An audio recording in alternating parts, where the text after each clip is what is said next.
Osteoarthritis, rheumatoid arthritis, juvenile idiopathic arthritis, ankylosing spondylitis, gout, degenerative arthritis, disc prolapse തുടങ്ങി സന്ധി സംബന്ധമായ രോഗങ്ങളും വേദനയും മൂലം അസ്വസ്ഥതകൾ അനുഭവിക്കുന്നവരുടെ എണ്ണം കൂടി വരികയാണ്.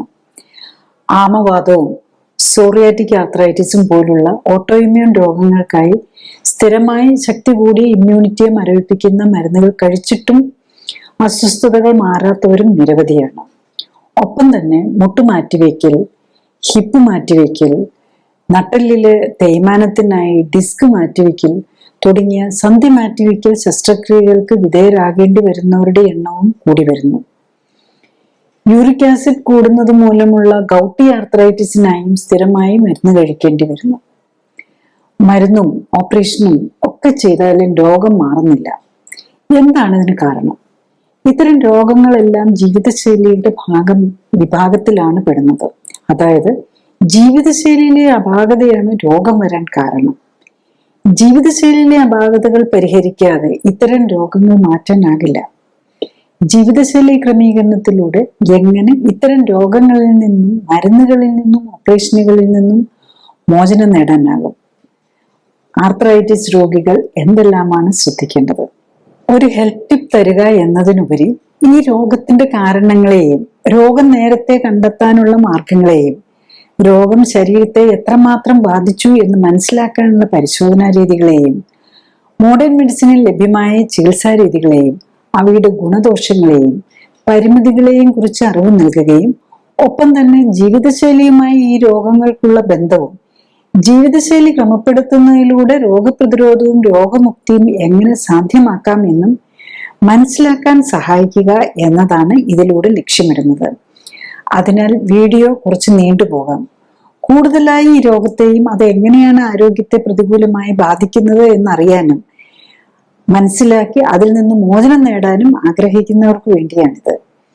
മരുന്ന് കഴിച്ചുകൊണ്ടിരിക്കുന്ന രോഗികൾ പരിശോധനകൾ നടത്തി ഡോക്ടറുടെ നിർദ്ദേശപ്രകാരം മാത്രമേ മരുന്നുകൾ കുറയ്ക്കുകയോ നിർത്തുകയോ ചെയ്യാവൂ എന്ന കാര്യം പ്രത്യേകം ഓർമ്മിക്കണം. സന്ധി സംബന്ധമായ രോഗങ്ങൾ എങ്ങനെ അതിൽ നിന്ന് മോചനം നേടണമെന്ന് മനസ്സിലാക്കണമെങ്കിൽ ആദ്യം നമ്മൾ സന്ധി എന്ന് പറഞ്ഞാൽ എന്താണെന്നുള്ളത് അറിയണം. നമ്മളെ ജോയിൻസ് അല്ലെങ്കിൽ നമ്മളുടെ സന്ധികൾ എന്ന് പറയുന്നത് രണ്ട് ബോണുകളെ തമ്മിൽ യോജിപ്പിക്കുന്ന ഭാഗത്തിനാണ് നമ്മൾ സന്ധി എന്ന് പറയുന്നത്. അപ്പം നമ്മുടെ ബോഡിയിൽ ഏകദേശം 230 ബോണുകളുണ്ട്. ആ ബോണുകളെ എല്ലാം ജോയിന്റ് ചെയ്തുകൊണ്ട് 350ഓളം ജോയിന്റുകളുണ്ട്, സന്ധികളുണ്ട്. അതെല്ലാം ഈ അതുമായിട്ട് ബന്ധപ്പെട്ട് പ്രവർത്തിക്കുന്ന ഏകദേശം 650ഓളം മസിലുകളും ഉണ്ട്. അപ്പൊ എന്താണ് ഈ സന്ധി അല്ലെങ്കിൽ ജോയിന്റിന്റെ ഫങ്ഷൻ എന്താണ്? എന്ത് കാര്യമാണ് നമ്മൾ ബോഡിക്ക് വേണ്ടി ചെയ്യുന്നത്? നമ്മളുടെ മൂവ്മെന്റ് സാധ്യമാക്കുക എന്നുള്ളതാണ് ഏറ്റവും പ്രധാനം. നമുക്ക് ആ മൂവ്മെന്റ് സാധ്യമാക്കാൻ വേണ്ടിയിട്ട് തന്നെ ഈ മസിൽ പ്രവർത്തിക്കണം, ജോയിന്റ് പ്രവർത്തിക്കണം, അതുപോലെ ബ്രെയിനും നെർവ്സും പ്രവർത്തിക്കണം. അപ്പൊ ഇതെല്ലാം കൂടി ഒന്നിച്ച് പ്രവർത്തിക്കുമ്പോഴാണ് നമ്മളുടെ മൂവ്മെന്റ്സ് പോസിബിൾ ആവുന്നത്. അപ്പൊ ജോയിന്റിൽ തന്നെ ഒരു ജോയിന്റ് എന്ന് പറഞ്ഞു കഴിഞ്ഞാല് 2 ബോൺ ഉണ്ടാവും, ചിലപ്പോൾ ചിലതിൽ 3 ബോൺ ഉണ്ടാവും. അപ്പം പല മൾട്ടിപ്പിൾ ജോണുകൾ കൂടിയും ജോയിന്റ് വരാം. അപ്പം ഈ ജോയിന്റിനെ ഒരു കവർ ചെയ്തുകൊണ്ടൊരു ക്യാപ്സ്യൂൾ ഉണ്ടാവും. അതുകൂടാതെ അതിനെ അറ്റാച്ച് ചെയ്തുകൊണ്ടുള്ള ലിഗമെന്റുകൾ ഉണ്ടാവും. പിന്നെ ഇതിനകത്ത് തന്നെ ഒരു സൈനോവിയൽ, അതിനെ കവർ ചെയ്തുകൊണ്ട് ഒരു സൈനോവിയൽ മെമ്പറൈൻ എന്ന് പറഞ്ഞ് ഒരു മെമ്പറൈൻ ഉണ്ട്. അതാണ് അതിനകത്ത് വേണ്ട ലൂബ്രിക്കന്റ്. ഇപ്പൊ നമ്മള് കാറിലൊക്കെ ആണെങ്കിൽ ഓയിൽ എന്ന് പറയുമല്ലോ, അപ്പൊ എഞ്ചിനൊക്കെ ആണെങ്കിൽ എഞ്ചിൻ ഓയിൽ എന്ന് പറയല്ലേ. അതുപോലെ നമ്മളുടെ ജോയിന്റ് എന്ന് പറയുന്ന ഈ എഞ്ചിനിലാണെങ്കിലും ലൂബ്രിക്കന്റ് വേണം. അതുണ്ടാക്കുന്ന അതിന് പറയുന്നത് സൈനോവിയൽ ഫ്ലൂയിഡ് എന്നാണ്. അതുണ്ടാക്കാനായിട്ട് പ്രത്യേക മെമ്പറൈൻ ഉണ്ട്. പിന്നെ ഇപ്പൊ അതിലേറ്റവും കൂടുതൽ ഇപ്പൊ ഒരു സൈനോവിയൽ കൂടുതൽ മൂവ്മെന്റ്സ് ഉള്ളതിന് കൂടുതൽ ഫ്ലൂയിഡും അങ്ങനത്തെ കാര്യങ്ങളും വേണം. ഒരു എക്സാമ്പിൾ ആണ് ശരിക്കും പറഞ്ഞാൽ കാൽമുട്ടം എന്നുള്ളത് ഒരു സൈനോവിയൽ ജോയിന്റ്, അതിന് കൂടുതൽ ഫ്ലെക്സിബിലിറ്റി മൂവ്മെന്റ് ഉണ്ട്. അതുപോലെ എൽബോ, ഷോൾഡർ ഒക്കെ സൈനോവിയൽ ജോയിന്റ് ആണ്. പിന്നെ അതുപോലെ വേറെ ടൈപ്പ് ജോയിന്റുകളും ഉണ്ട്. അതായത് മെയിൻലി സൈനോവിയൽ ജോയിന്റ് ഉണ്ട്, പിന്നെ കാർട്ടിലേജിനസ് ജോയിന്റ് ഉണ്ട്, പിന്നെ ഫൈബ്രസ് ജോയിന്റ് ഉണ്ട്. ഈ സൈനോവിയൽ എന്ന് പറയുന്നതാണ് മുട്ട്, കയ്യെ കൂടുതൽ മൊബിലിറ്റി ഉള്ളതൊക്കെ. പിന്നെ കാർട്ടിലേജിനസ് ജോയിന്റ് ഒരു കുറച്ചുകൂടെ കുറവുള്ളതാണ്. അത് നമ്മുടെ ഇന്റർവേർട്ടിബ്രൽ നട്ടെല്ലിന്റെ ഇടയിൽ ഉള്ള കശേരുക്കളുടെ ഇടയിലുള്ള ജോയിന്റ് ഉണ്ടല്ലോ, അതൊക്കെ അതൊക്കെ കാർട്ടിലേജിനസ് ജോയിന്റ് ആണ്. പിന്നെ ഫൈബ്രസ് ജോയിന്റ് ഉണ്ട്, തീരെ കുറവ് മൂവ്മെന്റ്സ് ആയിരിക്കുള്ളത്. അതിന്റെ എക്സാമ്പിൾ നമ്മളുടെ സ്കള്, നമ്മളുടെ തലയോട്ടി എന്ന് പറഞ്ഞാൽ ഒറ്റ ബോൺ അല്ല, അത് പലതും കൂടി ജോയിന്റ് ചെയ്താ അത് കുഞ്ഞുണ്ടാകുമ്പോൾ ഗർഭാശയത്തിൽ നിന്ന് പുറത്തേക്ക് വരാൻ അതിനെ ഒന്ന് മൂവ് ചെയ്ത് സഹായിക്കാൻ വേണ്ടിയിട്ട് ഉള്ളതാണ്. അങ്ങനെയാണ് ഇതിനെ ഡിസൈൻ ചെയ്തിരിക്കുന്നത്. അതൊക്കെ ഫൈബ്രസ് ജോയിന്റ് എന്ന് പറയും. അതിന് ആക്ച്വലി അഡൾട്ട് ആയി കഴിഞ്ഞാൽ അതെല്ലാം ഫ്യൂസ് ചെയ്ത് പോകും, അതിനകത്ത് കാര്യമായിട്ട് മൂവ്മെന്റ് കിട്ടുകയില്ല. പിന്നെ നെക്സ്റ്റ് നമ്മൾ ജോയിന്റ് സംബന്ധമായ പ്രശ്നങ്ങൾ വന്നാൽ എന്താണ് അതിന്റെ ലക്ഷണങ്ങൾ എന്നുള്ളതാണ്.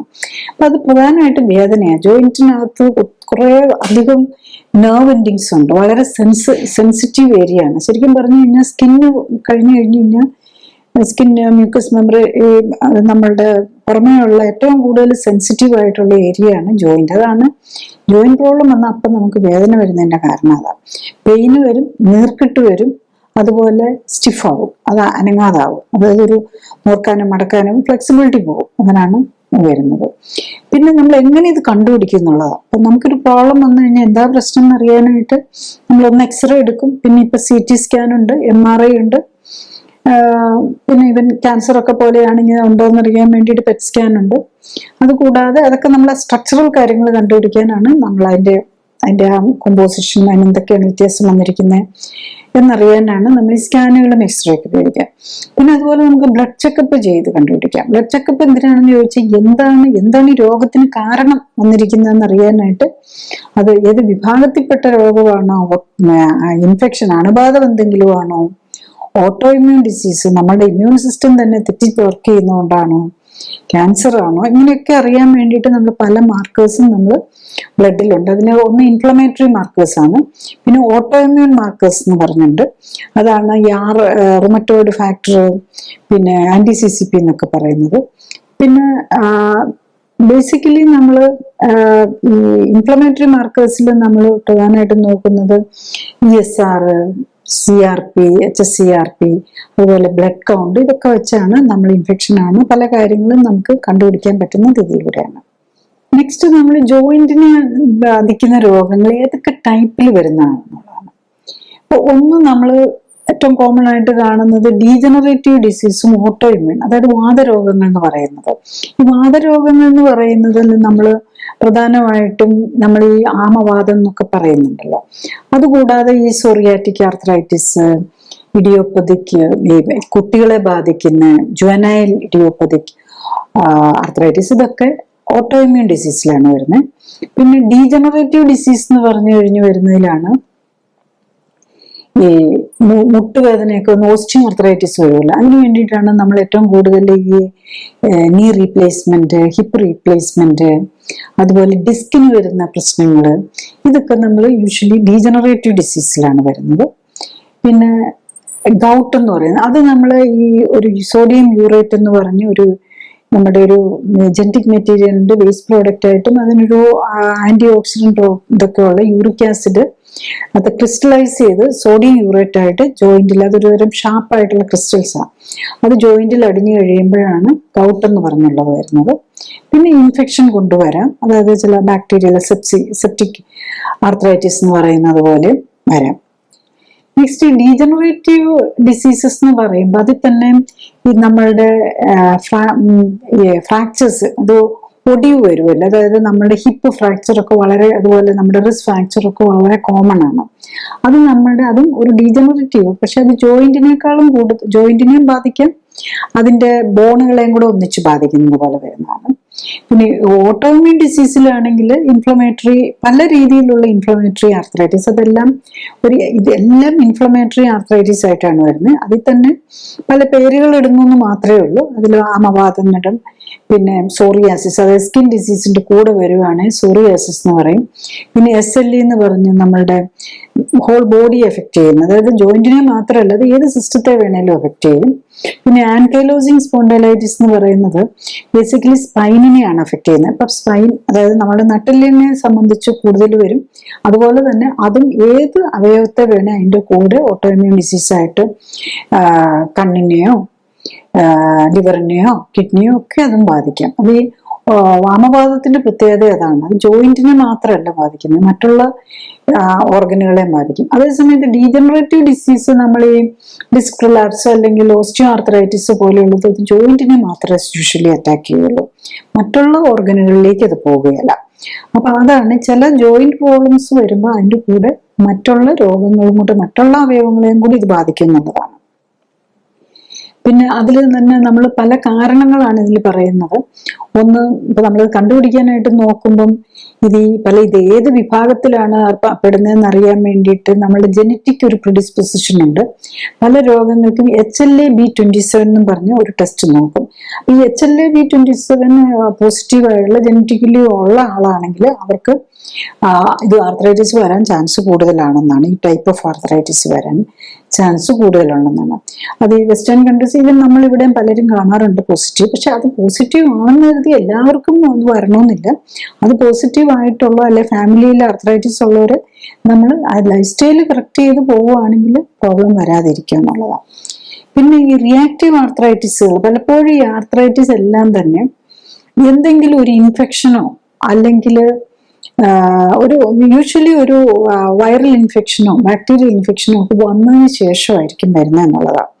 അപ്പൊ ഈവൻ കുട്ടികളിൽ വരുന്ന ജുവനൽ ഇഡിയോപ്പതിക് ആർത്രൈറ്റിസ് കാരണം എന്താണെന്നറിയില്ല, പക്ഷെ ഇപ്പോഴും അതിന്റെ പുതിയതായിട്ട് മനസ്സിലാക്കി വരുന്നത് അത് ഏതെങ്കിലും ഒരു ഇൻഫെക്ഷൻ വന്നു കഴിയുമ്പോൾ ആ അണുബാധയായിട്ട് അണുക്കൾക്ക് വേണ്ടിയിട്ട് ഉണ്ടാക്കുന്ന ഇമ്മ്യൂൺ ആന്റിബോഡീസ് ഉണ്ടല്ലോ, അത് നമ്മളുടെ ഹ്യൂമൻ ബോഡി ആയിട്ടുള്ള സാമ്യം മൂലം അത് റിയാക്ട് ചെയ്ത് നമ്മുടെ ഇമ്മ്യൂൺ സിസ്റ്റം നമ്മളുടെ അവസാനം നമ്മുടെ ജോയിന്റിനെയൊക്കെ അറ്റാക്ക് ചെയ്യാൻ തുടങ്ങുന്നു എന്നുള്ളതാണ്.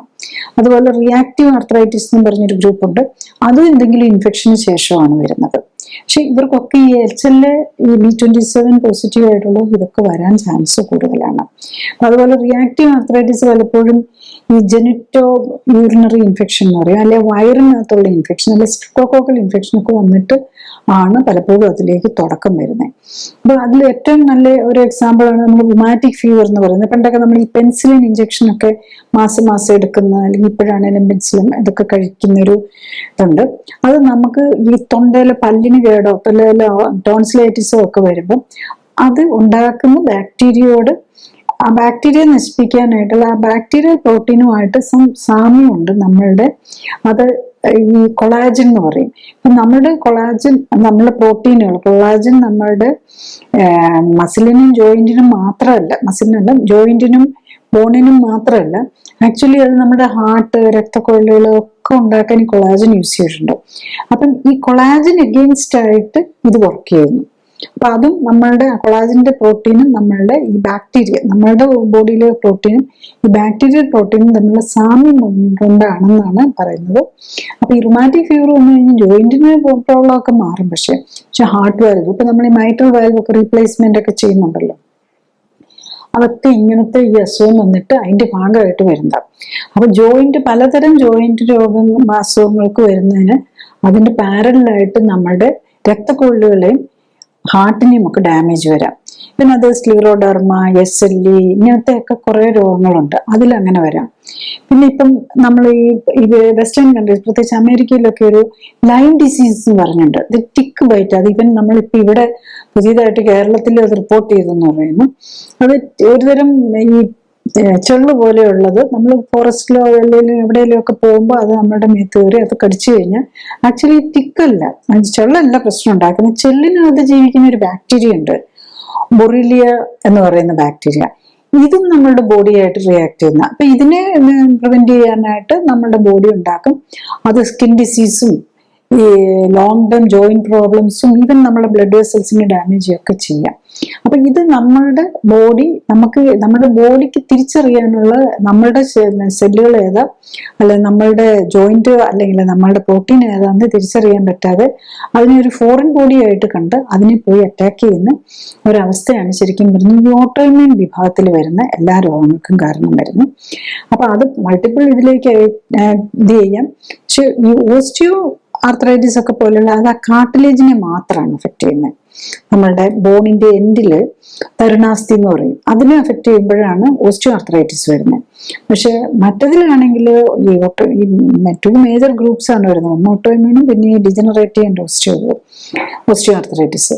അപ്പം ഇതിൽ ആ തരുണാസ്ഥിയും ആ ഭാഗത്ത് മാത്രമാണ്. അതേസമയത്ത് മറ്റേതാണെങ്കിൽ ഓൾ ജോയിന്റ് ക്യാപ്സ്യൂളിനെയും ടെൻഡനെയും ഈവൻ അങ്ങനെയുള്ള ഈ കൊളാജൻ വാസ്കുലാർ ഡിസീസ് വിഭാഗത്തിൽ വരുമ്പോഴേക്കും അത് നമ്മളുടെ രക്തക്കൊഴലുകളെയും ഒക്കെ ഹാർട്ടിനെയും ഒക്കെ ബാധിക്കുക എന്നുള്ളതാണ്. നെക്സ്റ്റ്, എങ്ങനെയുള്ളവരിലാണ് ഈ ആർത്രൈറ്റിസ് പ്രശ്നങ്ങൾ വരിക എന്നുള്ളതാണ്. ഒന്ന് ജനറ്റിക്കലി, അതായത് പാരമ്പര്യമായിട്ട് ഞാൻ ഈ പറഞ്ഞാല് HLA-B27 ഫാമിലിയിലായിട്ട് തന്നെ പോസിറ്റീവ് ആയിട്ടുള്ളവർക്ക് അവർക്കും കിട്ടിയിട്ടുണ്ടെങ്കിൽ ചാൻസസ് കൂടുതലായിരിക്കും. പിന്നെ അതിൻ്റെ കൂടെ വല്ല ഓവർ വെയിറ്റ് വന്നിട്ടുണ്ടെങ്കിൽ ഡെഫിനറ്റ്ലി നമ്മുടെ ചാൻസ് കൂടും. പ്രത്യേകിച്ച് നമ്മൾ ഈ ഓസ്റ്റിയോ ആർത്രൈറ്റിസ് പോലെയുള്ള എല്ലാ ആർത്രൈറ്റിസുകൾക്കും ഓവർ വെയിറ്റ് ഒരു എല്ലാ രോഗങ്ങളുടെയും തുടക്കത്തിൽ പലപ്പോഴും ഒബേസിറ്റി വരാം. പിന്നെ ഡയബറ്റിസ് പേഷ്യൻസിന് ശരിക്കും മറ്റുള്ളവരെ വെച്ച് നോക്കുമ്പോൾ ഡബിൾ ദ ചാൻസ് ആണ് ഈ നീ റീപ്ലേസ്മെന്റ് ഒക്കെ ചെയ്യേണ്ടി വരുന്നത് എന്നുള്ളതാണ്. പിന്നെ ചിലത് റിയാക്റ്റീവ്, ഈ പല ഇൻഫെക്ഷൻസ് വന്നു കഴിഞ്ഞിട്ട് വൈറൽ ഇൻഫെക്ഷനോ ബാക്ടീരിയ ഇൻഫെക്ഷനോ ഒരു ഇൻഡസ്ട്രൈനൽ ഡയറിയയോ അല്ലെ യൂറിനറി ഇൻഫെക്ഷനോ ഒക്കെ വന്നതിന് ശേഷം വരുന്ന രീതിയിലുള്ള അതും ആ റിയാക്റ്റീവ് ആർത്രൈറ്റിസ് പോലെയുള്ളതിനാണ് വരുന്നത്. പിന്നെ ഇതിന്റെ കൂടെ കോമോബിഡിറ്റീസ്, ഇതിനൊപ്പം മറ്റെന്തൊക്കെ പ്രശ്നങ്ങൾ വരാന്നുള്ളതാണ്.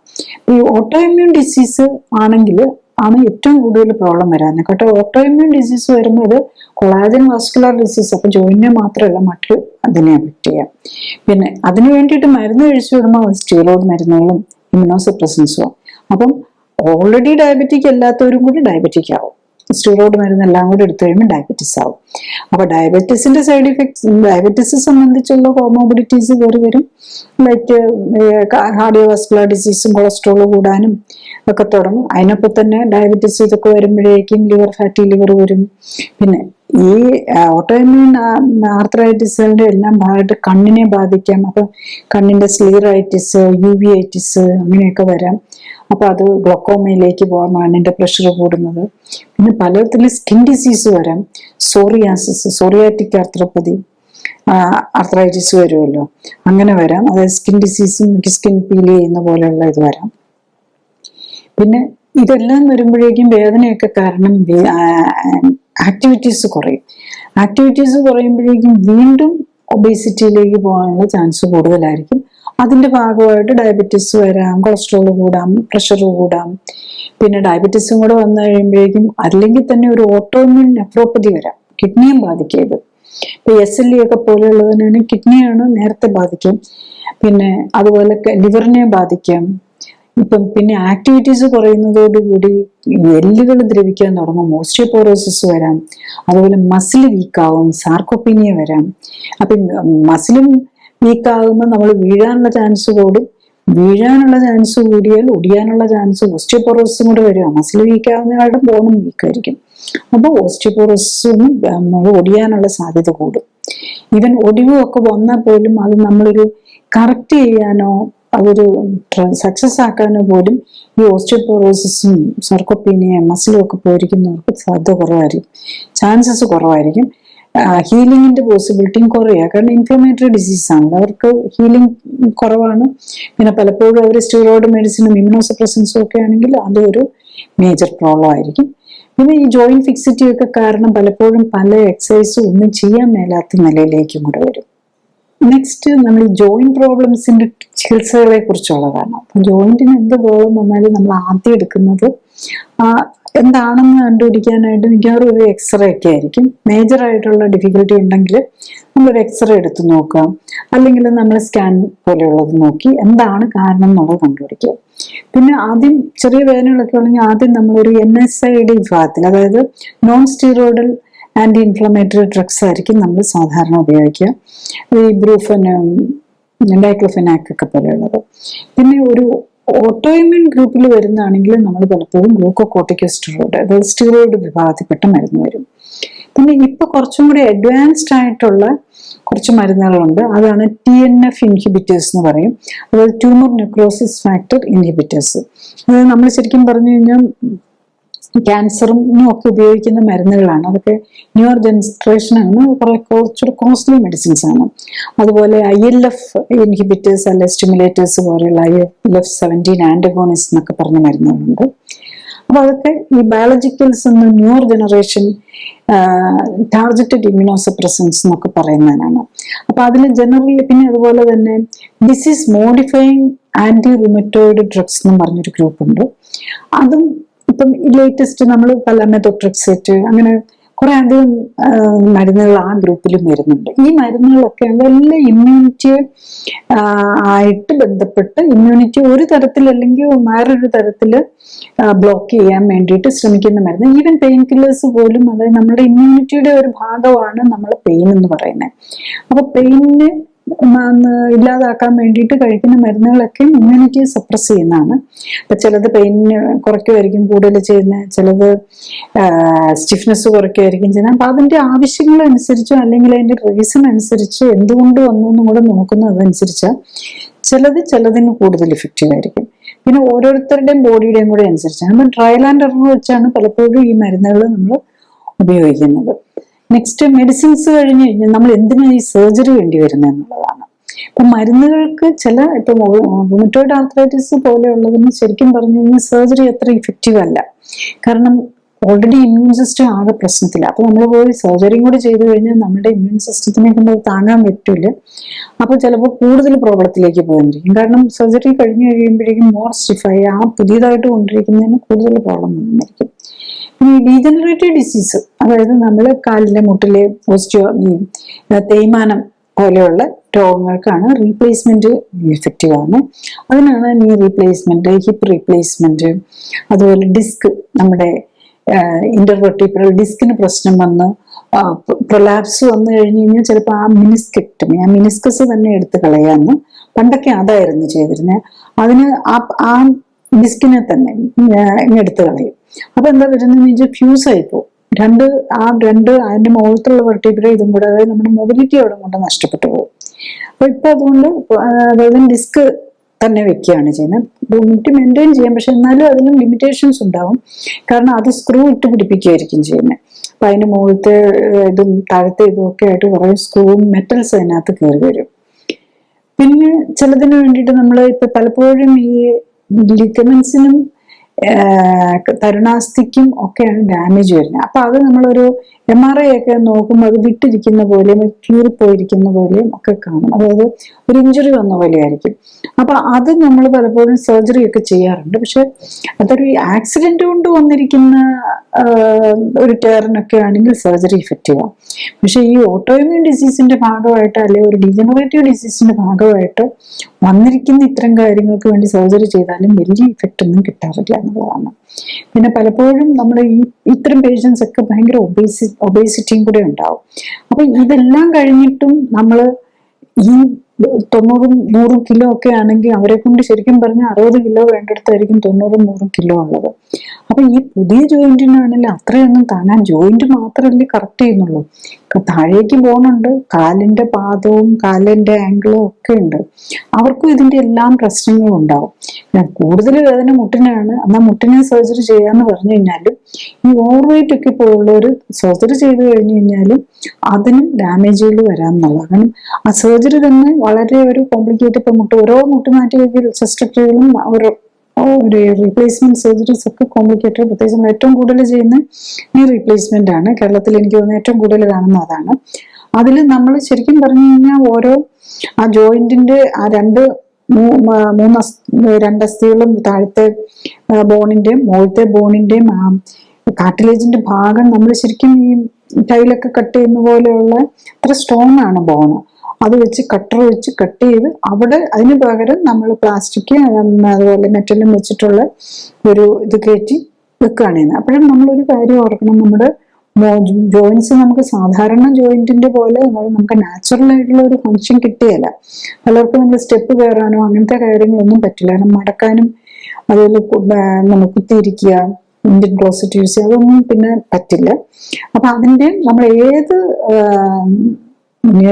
റീപ്ലേസ്മെന്റ് ജോയിന്റ് റീപ്ലേസ്മെന്റ് സർജറി കഴിഞ്ഞു കഴിഞ്ഞാലും കുറെ ലിമിറ്റേഷൻസ് അതിനകത്ത് വരുന്നുണ്ട്. പിന്നെ ചിലർക്ക് ഈ അതിനകത്ത് സ്റ്റീലുണ്ട്, പ്ലാസ്റ്റിക് ഉണ്ട്, ഇതൊക്കെ ആയിട്ട് ചിലപ്പോൾ ബോഡി റിയാക്ട് ചെയ്യാം.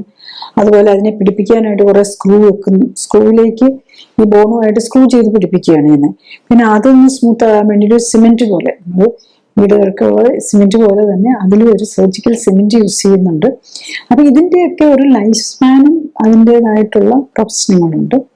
പിന്നെ നമ്മൾ ഈ ഓട്ടോഇമ്യൂൺ ഡിസീസ് പോലെയുള്ള വിഭാഗത്തിൽപ്പെട്ടതിലാണെങ്കിൽ നമ്മൾ ഈ സ്റ്റിറോയിഡ്സ് ഒക്കെ ഉപയോഗിക്കുമ്പോൾ, പ്രത്യേകിച്ച് ഈ TNF, ലേറ്റസ്റ്റ് ജനറേഷൻ മരുന്നുകളാണേലും ഈവൻ സാധാരണ ഡെക്സാമെഥസോൺ സ്റ്റിറോയിഡ് മരുന്നുകളാണെങ്കിലും പ്രെഡ്നിസോൺ പോലുള്ള സ്റ്റിറോയിഡ് മെഡിസിൻ ആണെങ്കിലും ഒക്കെ അതെല്ലാം ഇമ്മ്യൂണിറ്റി സപ്രസ് ചെയ്യുമ്പോൾ നമുക്ക് ഇൻഫെക്ഷൻ വരാനുള്ളതും ക്യാൻസർ വരാനുള്ള ചാൻസും കൂടും. പ്രത്യേകിച്ച് ലിംഫോമാസ് പോലെയുള്ള ബ്ലഡില് സെല്ലുകളെ ബാധിക്കുന്ന ലിംഫോമ പോലെയുള്ള പ്രായമായവർക്ക് കൂടി ലിംഫോമയാണ് വരുന്നത്. ലുക്കീമിയ അങ്ങനെ വരാറില്ല, ലിംഫോമയാണ് അവിടെ വരുന്നത്. ഇത്തരം രോഗങ്ങൾക്കുള്ള ക്യാൻസറിനും അല്ലാത്ത ക്യാൻസറിനും ഒക്കെ ഉള്ള സാധ്യതകൾ കൂടുന്നുള്ളതാണ്. അപ്പം നമ്മൾ പലപ്പോഴും ഈ നമുക്ക് ട്രീറ്റ്മെന്റ് ഒത്തിരി ഉണ്ടെങ്കിലും അത് ഒത്തിരി ലിമിറ്റേഷൻസ് ആണ്. മരുന്നിനാണെങ്കിൽ സൈഡ് എഫക്റ്റ് ഉണ്ട്, ഓപ്പറേഷനാണെങ്കിൽ സൈഡ് എഫക്റ്റും വരാം, അതിന്റെ സംബന്ധിച്ചുള്ള കോംപ്ലിക്കേഷൻ വരാം, അതിൽ ഇൻഫെക്ഷൻ വരാം, അനസ്തീസിയ സംബന്ധിച്ചുള്ള കോംപ്ലിക്കേഷൻ വരാം. ആർത്രൈറ്റിസ് ഉള്ള പേഷ്യൻസിന് മിക്കവാറും അവർക്കൊപ്പം തന്നെ ഡയബറ്റീസും ഹൈപ്പർ ടെൻഷനും ഹാർട്ട് ഡിസീസും ഒക്കെ ഉണ്ടാവും. ഈ രോഗങ്ങളും കൂടെ ഉള്ളവർക്ക് ഓപ്പറേഷന്റെയും അനസ്തീസിയയുടെയും റിസ്ക് കൂടുതലാണ്. പിന്നെ നമ്മൾ ഈ പറഞ്ഞാൽ ഏത് മരുന്നിനാണെങ്കിലും അതിന്റെ ഇമ്യൂണോസപ്രസൻസ് ആണ് മറ്റു മരുന്നുകളൊക്കെ. അതായത് നമ്മൾ ലോങ് ടൈം ആയിട്ട് ഉപയോഗിക്കുമ്പോൾ അതിന്റെ സൈഡ് ഇഫക്റ്റും കൂടെ കയറി വരും. അപ്പം നമുക്ക് എന്താണ് മാർഗം? ബേസിക്കലി ഇതൊക്കെ ഇതെല്ലാം ജീവിതശൈലി രോഗങ്ങളുടെ കൂടെയാണ് വരുന്നത്. ഡീജനറേറ്റീവ് ഓസ്റ്റിയോആർത്രൈറ്റിസ് ആണെങ്കിലും ഓട്ടോഇമ്യൂൺ വിഭാഗത്തിൽപ്പെട്ട വാമവാദമാണെങ്കിലും സ്കിന്നിനെ എഫക്ട് ചെയ്യുന്ന LSLE ആണെങ്കിലും എല്ലാം വരുന്ന ജീവിതശൈലി രോഗങ്ങളുടെ കൂടെയാണ്. അപ്പം ബേസിക്കലി അവിടെ ഒരു ജീവിതശൈലി നമ്മൾ കറക്റ്റ് ചെയ്യുക എന്നുള്ളതാണ് നമ്മൾ വേണ്ടി വരുന്നത്. പക്ഷെ ഈ മുട്ടുവേദനയൊക്കെ, മുട്ടിന്റെ ഓസ്റ്റിയോആർത്രൈറ്റിസ് ഒക്കെ മിക്കവരും ഒബീസ് ആയിരിക്കും, ഓവർ വെയിറ്റ് ഉണ്ടാവും. അപ്പൊ അതിൻ്റെ കൂടെ ഡയബറ്റീസും ഉണ്ടാവും. ആക്ച്വലി ഇതൊക്കെ നമുക്ക് ഈസി ആയിട്ട് ഡയബറ്റീസും ഓവർ വെയിറ്റും ഒക്കെ കുറയ്ക്കാവുന്ന. അപ്പം 80 കിലോ ഉള്ള അയാൾക്ക് ശരിക്കും 60 കിലോ 55 കിലോ വേണ്ട ആളായിരിക്കും 80 കിലോയുടെ ഭാരം നമ്മുടെ മുട്ടിന് കൊടുക്കുന്നത്. അപ്പൊ ആ വെയിറ്റ് ഒന്ന് കുറച്ച് കഴിഞ്ഞാൽ തന്നെ ഇതെല്ലാം മാറ്റാവുന്നതേ ഉള്ളൂ. അപ്പൊ ഈ ഒരു മുട്ടുമാറ്റിവെക്കൽ ശസ്ത്രക്രിയ തന്നെ 10-20 കിലോ കുറച്ച് കഴിഞ്ഞാൽ മാറ്റി വെക്കാവുന്ന കാര്യം ഉണ്ടാവുള്ളൂ. അതും ഒത്തിരി നാള് വെയിറ്റ് ചെയ്യേണ്ട കാര്യമില്ല. കാലൊക്കെ വളഞ്ഞ് ഇങ്ങനെ സ്ലിപ്പ് സ്ലിപ്പ് ചെയ്ത് പോകാവുന്ന നിലയിൽ ഇരുത്തുന്നോടും വരെ വെക്കേണ്ട കാര്യമില്ല. നമുക്കൊക്കെ കാണാം കാലൊക്കെ ഈ ഓസ്റ്റിയോആർത്രൈറ്റിസ് ഉള്ളവരുടെ കാല് വളഞ്ഞു വരുന്നത് കാണാം. ഇങ്ങനെ വളയും, അതായത് കാല് ഇങ്ങനെ ആയി പോവുകയും ചെയ്യും, ഇങ്ങനെ പുറത്തേക്ക് വളഞ്ഞും വരാം. അപ്പൊ ഈ സമയത്ത് തന്നെ അത്രയൊക്കെ എത്തി ചെറിയ വേദനയും വന്ന് വളവൊക്കെ വരുമ്പോൾ തന്നെ ഓവർ വെയിറ്റ് ഉണ്ടെങ്കിൽ അത് കറക്റ്റ് ചെയ്യാൻ നോക്കും. ഇത് സിമ്പിളായിട്ട് നമുക്കൊരു ഈ ഇത്രയും വേദനയും ബുദ്ധിമുട്ടുകളും ഒക്കെ സഹിക്കേണ്ട ഓപ്പറേഷനൊക്കെ ഈസി ആയിട്ട് ഒഴിവാക്കാൻ പറ്റുന്നതേ ഉള്ളൂ. ഈവൻ നമ്മൾ ഒത്തിരി കൂടിയ നിലയിലെത്തി ഒട്ടും നടക്കാൻ മേലാത്തവർക്ക് പോലും നമുക്ക് clinically supported life style correction ഒക്കെ കൊടുത്ത്, പ്രത്യേകിച്ച് മൾട്ടിപ്പിൾ രോഗങ്ങളുള്ളവർക്ക് തന്നെ കറക്റ്റ് ചെയ്യാൻ പറ്റാതെ വരും. അപ്പം അങ്ങനെയുള്ളവർക്ക് നമ്മൾ ക്ലിനിക്കൽ സപ്പോർട്ടോട് കൂടി, ഇപ്പം ഡയബറ്റീസും ഹൈപ്പർ ടെൻഷനും ഹാർട്ടിനും ഒക്കെ കൂടെ മരുന്ന് കഴിക്കുന്ന ഒരാൾക്ക് തന്നെ ജീവിതശൈലിയൊന്നും കറക്റ്റ് ചെയ്ത് നമ്മൾ വെയിറ്റ് കുറയ്ക്കാനൊന്നും പറ്റിയെന്നിരിക്കുകയില്ല. അപ്പം അതിനാണ് ക്ലിനിക്കൽ സപ്പോർട്ട് ആരുടെയും ഒരു ഡോക്ടേഴ്സിന്റെ ഒക്കെ മേൽനോട്ടത്തിൽ തന്നെ ചെയ്തേ അത് പറ്റുള്ളൂ. അപ്പൊ ഇപ്പം നമ്മൾ കഴുത്തിന്റെ ഒക്കെ ആങ്കിലോസിംഗ് സ്പോണ്ടലൈറ്റിസ് എന്ന് പറയുമല്ലോ, ഒത്തിരി പേർക്കും കഴുത്തും സ്പൈനെ സംബന്ധിച്ച് വരുന്നതാണ്. അപ്പൊ അതിന്റെ ഒരു ലേറ്റസ്റ്റ് സ്റ്റഡീസ് കാണിക്കുന്നത് നമ്മള് വയറിനകത്ത് വരുന്ന ഒരു ക്ലെപ്സിയെല്ല ന്യൂമോണിയ എന്ന് പറഞ്ഞൊരു നമ്മുടെ ബോഡിയിലൊക്കെ ഉള്ള ഒരു ബാക്ടീരിയ അത് ഓവർഗ്രോ ചെയ്യുന്നോണ്ടാണെന്നാണ് പറയുന്നത്. അപ്പൊ അതിന് ലേറ്റസ്റ്റ് സ്റ്റഡീസും നമ്മൾ റെക്കമെൻഡേഷൻ പറയുന്നത് ലോ കാർബോഹൈഡ്രേറ്റ് ഡയറ്റ് ആണ്, അത് സ്റ്റാർച്ച് കുറയ്ക്കാനാണ് പറയുന്നത്. അപ്പൊ എന്താ പറ്റുന്നത്? ഈ സ്റ്റാർച്ച് കുറയും, ഈ ബാക്ടീരിയ കുറയും. ഈ ബാക്ടീരിയയുടെ എൻസൈമും നമ്മളുടെ ബോഡിയിലെ കൊളാജൻ പ്രോട്ടീനും തമ്മിൽ ഒരു സാമ്യം കൊണ്ടാണ് ഈ ആങ്കിലോസിംഗ് സ്പോണ്ടൈലൈറ്റിസ്, അതായത് നമ്മുടെ നട്ടെല്ലിനെ സ്റ്റിഫാക്കി കളയുന്ന വളരെ ഡെബിലിറ്റേറ്റിംഗ് അസുഖമാണ്. അത് ഓരോരുത്തർക്കും പല രീതിയിലാണ്. അത് നട്ടെല്ലിനെ മാത്രമല്ല മറ്റു ഓർഗനുകളെയും ബാധിക്കാവുന്നതാണ്. അപ്പൊ അതിന്റെ ഇപ്പം ലേറ്റസ്റ്റ് കാണിക്കുന്ന ഈ ഒരു ബാക്ടീരിയയും നമ്മുടെ ബോഡിയും കൂടി ഇന്ററാക്ട് ചെയ്യുന്നതിന്റെ ബാക്ടീരിയ ആയിട്ട് നമ്മുടെ ബോഡി ബാക്ടീരിയ നശിപ്പിക്കാൻ ഉണ്ടാക്കുന്ന പ്രോട്ടീൻ നമ്മളുടെ ബോഡിയിലെ പ്രോട്ടീനും തമ്മിലുള്ള സാമ്യമാണ്. അതായത് പലപ്പോഴും ഈ സാമ്യം വരുന്നത് തന്നെ എങ്ങനെയാണെന്ന് വെച്ചാൽ പ്രോട്ടീൻ ഒരു പ്രത്യേകതയുണ്ട്. അതിന്റെ സ്ട്രക്ചർ മാത്രമല്ല, അതിന്റെ ഷേപ്പ് ഇമ്പോർട്ടൻ്റ് ആണ്. ഈ പ്രോട്ടീൻ ഉണ്ടാക്കുമ്പോൾ കറക്റ്റ് ആയിട്ടുള്ള ന്യൂട്രിയൻ്റ് അല്ലെങ്കിൽ അതായത് ഈ പ്രോട്ടീൻ ഉണ്ടാക്കാൻ വേണ്ടി വരുന്ന അമിനോ ആസിഡ്സ് അത് തന്നെ ജസ്റ്റ് അമിനോ ആസിഡ്സ് അല്ല, അതിന് അസറ്റൈലേഷൻ, മെത്തിലേഷൻ എന്നൊക്കെ പറഞ്ഞ് കുറച്ചൊരു മോളിക്കുലർ ലെവലിലുള്ള കാര്യങ്ങളും കൂടെ നടക്കുന്നുണ്ട്. അതൊക്കെ നടക്കണമെങ്കിൽ അതിന്റെ കറക്റ്റ് ആയിട്ടുള്ള ലെവലിൽ ന്യൂട്രീഷൻ വേണം. വൈറ്റമിൻ എ, 14 വൈറ്റമിൻസും മിനറൽസും ഒക്കെ വേണം. ഇത് കറക്റ്റായിട്ട് എത്താത്തത് കൊണ്ട് ഈ പ്രോട്ടീനിന്റെ സ്ട്രക്ചറൽ അതിന്റെ ആ ക്വാളിറ്റി ഓഫ് ദ പ്രോട്ടീൻ കിട്ടാതെ വരും. അല്ലെങ്കിൽ അതിന്റെ അസറ്റൈലേഷനോ മെത്തിലേഷനോ ഒക്കെ വന്നില്ലെങ്കിൽ അത് നമ്മളുടെ ബോഡി, നമ്മുടെ ഇമ്മ്യൂൺ സിസ്റ്റം അതിനൊരു ഫോറിനായിട്ട് കാണും. അപ്പൊ അങ്ങനെയാണെന്നാണ് ഇപ്പൊ ലേറ്റസ്റ്റ് ആയിട്ട് പറയുന്ന പല ഓട്ടോഇമ്യൂൺ ഡിസീസിനും കാരണം. അപ്പം ബേസിക്കലി ജോയിന്റിനെ ബാധിക്കുന്ന ഓട്ടോഇമ്യൂൺ ഡിസീസുകളാണ്. ജോയിന്റിനെ ബാധിക്കുന്ന മിക്കവാറും രോഗങ്ങളൊക്കെ എല്ലാം തന്നെ ഒരു ഓട്ടോഇമ്യൂൺ ബേസും ഉണ്ട്. അതുകൊണ്ട് തന്നെ അതിനെല്ലാം കൊളാജൻ വാസ്കുലർ ഡിസീസിൽ വരുന്ന വിഭാഗത്തിലാണ്. അത് മറ്റു ജോയിന്റുകളെയും മറ്റു ഓർഗനുകളെയും പ്രത്യേകിച്ച് രക്തക്കൊള്ളുകളെ ബാധിക്കാം. അപ്പൊ ഈവൻ രക്തക്കൊള്ളുകൾ ഇതിനകത്ത് സ്ക്ലിറോഡെർമ എന്നൊക്കെ പറഞ്ഞതുണ്ട്. ഈ സ്ക്ലിറോഡെർമ ഈ ഇത്ര ആർത്രൈറ്റിസും ഉള്ളവർക്ക് ഹാർട്ട് അറ്റാക്കും ഈ ബൈപ്പാസും സ്റ്റെന്റും ഒക്കെ ഇടുന്നതും വളരെ കോമൺ ആണെന്നുള്ളതാണ്. അപ്പൊ നമ്മളിത് എത്രയും പറഞ്ഞതൊന്ന് സമ്മറൈസ് ചെയ്യുകയാണെങ്കിൽ നമ്മളുടെ ജോയിന്റിൽ വരുന്ന ഏത് രോഗമാണെങ്കിലും, അതായത് സന്ധിവാതമോ അല്ലെങ്കിൽ സന്ധി സംബന്ധമായ വേദന, പെയിന് ഒക്കെ ഏതാണെങ്കിലും ഏത് രോഗത്തിൽ നിന്ന് നമ്മൾ മോചനം നേടണമെങ്കിൽ നമ്മുടെ ഇമ്മ്യൂൺ സിസ്റ്റം കറക്റ്റാണ്. നമ്മളുടെ ഇമ്മ്യൂൺ സിസ്റ്റമാണ് ഇൻഫെക്ഷൻ ആണെങ്കിലും, ഇൻഫെക്ഷനിൽ നിന്ന് വന്ന റിയാക്റ്റീവ് ആർത്രൈറ്റിസ് ആണെങ്കിലും, ഓട്ടോഇമ്യൂൺ ഡിസീസ് ആണെങ്കിലും, അല്ലെങ്കിൽ ഡിജനറേറ്റീവ് ഡിസീസ് ആണെങ്കിലും, ഇതെല്ലാം നമ്മുടെ ഇമ്മ്യൂൺ സിസ്റ്റത്തിന് പ്രോപ്പറായിട്ട് ഫങ്ഷൻ ചെയ്യാൻ പറ്റാത്തത് കൊണ്ടാണ് ഇതെല്ലാം വരുന്നത്. അപ്പൊ ഇമ്മ്യൂൺ സിസ്റ്റത്തിന് കറക്റ്റായിട്ട് ഫങ്ഷൻ ചെയ്യാനുള്ള അവസരം കൊടുക്കണമെങ്കിൽ നമ്മളുടെ ഭക്ഷണം കറക്റ്റ് ആവണം, അതിനകത്തെല്ലാം ന്യൂട്രീഷനും ഉണ്ടാവണം, അതുപോലെ ടോക്സിൻസ് ഒന്നും ഇല്ലാതെ വരണം. ടോക്സിനൊക്കെയാണ് പോയി ഇതിൽ പ്രോബ്ലം ഉണ്ടാക്കുന്നത്. അതുപോലെ നമ്മുടെ ബോഡിയിലെ സർക്കുലേഷൻ കറക്റ്റ് ആവണം. അപ്പൊ ജോയിന്റ് പെയിൻ എന്നും പറഞ്ഞ് നമ്മളൊന്നും ചെയ്യാതെ ഇരുന്ന് കഴിഞ്ഞാൽ നമ്മുടെ മസിലും ബോണും എല്ലാം വീക്കാവും, നമ്മുടെ ജോയിന്റ് എല്ലാം സ്റ്റിഫായി പോകും. പിന്നെ അതിന് ഒത്തിരി സ്റ്റിഫായി കഴിഞ്ഞ് കഴിഞ്ഞാൽ, അതായത് നമ്മൾ കൺട്രാക്ചർ എന്നൊക്കെ പറയും, അപ്പൊ അതങ്ങ് ഡിഫോംഡ് ആയി കഴിഞ്ഞ് കഴിഞ്ഞാൽ തിരിച്ചു കൊണ്ടുവരാൻ ബുദ്ധിമുട്ടാവും. നമ്മൾ തുടക്കത്തിൽ തന്നെ അതിന്റെ റീസൺ കണ്ടുപിടിച്ച് എടുക്കാൻ നോക്കി. ഡിഫോമിറ്റി വരുന്നതിന് മുമ്പാണെങ്കിൽ ഇതെല്ലാം കറക്റ്റ് ചെയ്യാവുന്നതേ ഉള്ളൂ. അപ്പൊ അതിനകത്ത് നമുക്ക് പറ്റാത്ത ഫുഡ് ഏതാ, പറ്റുന്നത് ഏതാ, അല്ലെങ്കിൽ ഏത് ഇൻഫെക്ഷൻ വന്നിട്ടാ, നമ്മുടെ ഇമ്മ്യൂണിറ്റി എന്തുകൊണ്ടാണ് ഇൻഫെക്ഷൻ വന്നിട്ട് ഇങ്ങനെ നിൽക്കുന്നത്, ഇതൊക്കെ മനസ്സിലാക്കി എടുത്ത് കറക്റ്റ് ചെയ്യാന്നുള്ളതാണ് ഏത് ആർത്രൈറ്റിസ് ആണെങ്കിലും. അപ്പൊ നമ്മൾ ഓപ്പറേഷനോ അല്ലെങ്കിൽ ഒരു മെഡിസിൻസിന്റെ കുറവുകൊണ്ടല്ലല്ലോ ജീവിതശൈലി രോഗം ഉണ്ടാകുന്നത്. ഇതെല്ലാം ജീവിതശൈലി രോഗത്തിലാണ് വരുന്നത്. അപ്പം ജീവിതശൈലി കറക്റ്റ് ചെയ്യുക എന്നുള്ളതാണ് നമ്മൾ അതിനകത്ത് ഏത് ആർത്രൈറ്റിസ്, ഏത് വേദനയോ സന്ധിവാതമോ, അതിപ്പം സ്പൈനാണെങ്കിലും മുട്ടിനാണെങ്കിലും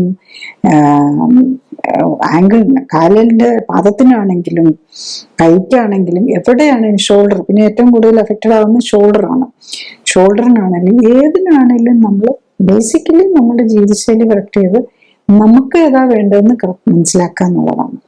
ഞാൻ ഈ പറഞ്ഞ കാര്യങ്ങൾ ശ്രദ്ധിച്ചു കേൾക്കാനും മനസ്സിലാക്കാനും കഴിഞ്ഞാൽ ഇത്തരം ജീവിതശൈലി രോഗങ്ങളുടെ കാരണം മനസ്സിലാക്കി അവയെ പ്രതിരോധിക്കാനും ഒരിക്കൽ വന്ന് നേരത്തെ കണ്ടെത്താനും ജീവിതശൈലിയിൽ വേണ്ട മാറ്റങ്ങൾ വരുത്തി അതിൽ നിന്നും മോചനം നേടാനും സഹായകമാകും.